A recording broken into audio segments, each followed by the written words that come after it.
কিন্তু একটার পর একটা করাপশন হচ্ছে। তারা ক্রিকেটের কোনো উন্নয়ন করতে পারে না। হ্যাঁ, বাকিরা ভালো করে বলতেছি না, কিন্তু প্রধান তো একজন, প্রধান তো নেতৃত্ব তো একজন দিকে। সেটা এক্স্যাক্টলি কোনো ব্যানার নয়, এটা হচ্ছে আমরা যারা ক্রিকেটের জন্য শুভাকাঙ্ক্ষী, কারণ আমাদের 18 কোটি প্রাণ, আমাদের একটা আবেগ থেকে আমরা ক্রিকেটের সাথে মিশে আছি। এই হিসাবে আমরা চাই যে আমাদের বোর্ডে আরো উন্নতিমূলক কাজ হোক। আমরা যখন আমাদের স্বাধীনতা 2.0 পর কিন্তু আমরা কিন্তু এখনো ভালোভাবে স্বাধীন হতে পারি নাই। বোর্ডে কিন্তু একটার পর একটা করাপশন হচ্ছে। ক্ষমতায় থাকার কারণে তারা আমাদের কোনো কিছু এই ক্ষমতার অপব্যবহার করে তারা দুর্নীতি পুরো গ্রাস করে ফেলছে আমাদের। এটা তো এক্স্যাক্টলি কোনো রিজন না। আমরা সবাই মিলিত হয়েছি, যারা আমরা ক্রিকেট ফ্যান আছি, যারা আমাদের ক্রিকেটের প্রতি একটা আবেগ আছে, ভালোবাসা আছে, তারা সম্মিলিতভাবে আজকে তাই ফিক্স করছি যে আজকে আমরা এইভাবে এটা করলে ভালো হয়। এক্স্যাক্টলি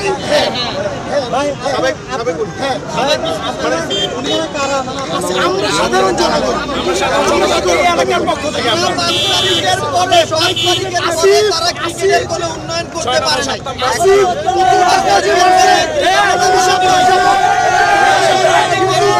তাদের কর্মকাণ্ড দেখলে বোঝা যায় যে কত টাকার মানে একটা সিন্ডিকেট থেকে সরাইছে না, বোঝাই যায়। হ্যাঁ, বাকিরা ভালো করে বলতেছি না, কিন্তু প্রধান তো একজন, প্রধান তো নেতৃত্ব তো একজন দিকে। সবার নাম তো বলা উল্লেখ তো করা পসিবল না। মোবাইল কারেন্টটা সরান।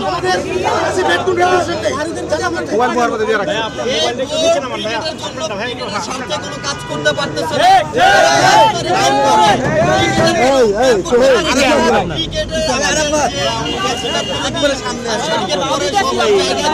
হওয়ার কথা ছিল। ক্রিকেট সেই জায়গায় স্বাবলম্বী কোনো অবস্থান আমাদের এখন যদি কোনো প্রধানত কোনো দাবি থাকে, সেটা হচ্ছে যে আসিফ ছিল তার যে দুর্নীতি কর্মকাণ্ডগুলো, এগুলো তো অবশ্যই যারা এন্টি করাপশন যারা কর্মকর্তা আছে তাদের কাছে এগুলো অবশ্যই হিসাব আছে। তো আমরা চাই যে এটা একটা সুস্থভাবে আমাদের সামনে একটা প্রেজেন্ট করা হোক, যেন মানুষ এটা বুঝে 1 টাকা হোক আর 1000 কোটি টাকা হোক, সে হিসাব সে দিয়ে যাবে।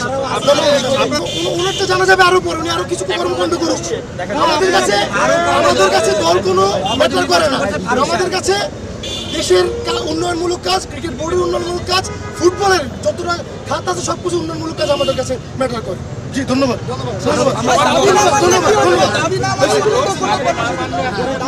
দাবি না মানলে শুধু আমরা এখন আমরা কয়েকজন ইনশাআল্লাহ আমরা হবে ফারুক ক্ষমতার অপব্যবহার করে দেয় কমে কিছু পারিবারিক লুটপাট করে নিয়ে